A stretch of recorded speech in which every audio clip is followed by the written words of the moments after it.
ಎಲ್ಲರಿಗೂ ನಮಸ್ಕಾರ. ನನ್ನ ಹೆಸರು ನಿವೇದಿತಾ ಶೇಖೈ ಹಿರೇಮಠ್. ನಾನು 3ನೇ ತರಗತಿಯಲ್ಲಿ ಓದುತ್ತಿದ್ದೇನೆ.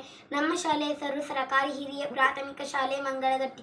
ನಾನು ಮಾಡುತ್ತಿರುವ ಪ್ರಯೋಗದ ಹೆಸರು ಲಂಗ್ ಕೆಪಾಸಿಟಿ. ನಾನು ಮಾಡಲು ತೆಗೆದುಕೊಂಡ ಸಾಮಗ್ರಿಗಳೆಂದರೆ ನೀರು, ಬಕೆಟ್, ಬುಟ್ಟಿ, ಚಿಕ್ಕದಾದ ಬುಟ್ಟಿ, ವಾಟರ್ ಬಾಟಲ್, ಬಲೂನ್ ತೆಗೆದುಕೊಂಡಿದ್ದೇನೆ. ಒಂದು ಬಲೂನ್ ತೆಗೆದುಕೊಳ್ಳೋಣ. ಆಳವಾಗಿ ಉಸಿರೆಳೆದು ಬಲೂನ್ಗೆ ಊದಬೇಕು.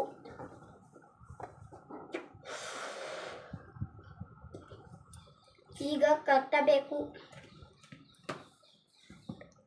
ಉದಾಹರಣೆ, ನಾನು ಊದಿದ ಬಲೂನ್ ಚಿಕ್ಕದಾಗಿದೆ, ಆದರೆ ನನ್ನ ಸ್ನೇಹಿತೆ ಬಲೂನ್ ದೊಡ್ಡದಾಗಿದೆ, ಅಂದರೆ ಅವಳ ಶ್ವಾಸಕೋಶ ಸಾಮರ್ಥ್ಯ ಹೆಚ್ಚು ಇದೆ ಎಂದರ್ಥ. ಈಗ ನಾನು ಒಂದು ಬಲೂನ್ ತೆಗೆದುಕೊಂಡು ನೀರಿನಲ್ಲಿ ಎದ್ದಬೇಕು.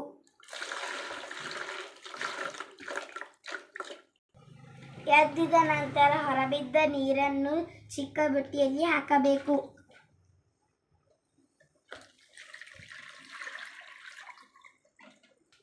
ಈಗ ಈ ನೀರನ್ನು ತೆಗೆದುಕೊಂಡು ಬಾಟಲ್ನಲ್ಲಿ ತುಂಬಿಸಬೇಕು.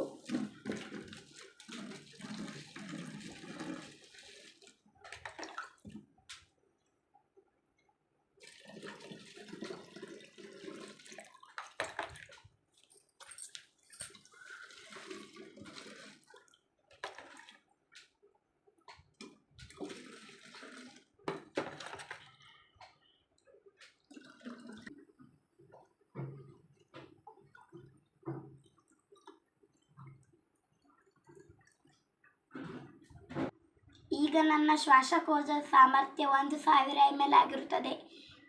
ಧನ್ಯವಾದಗಳು.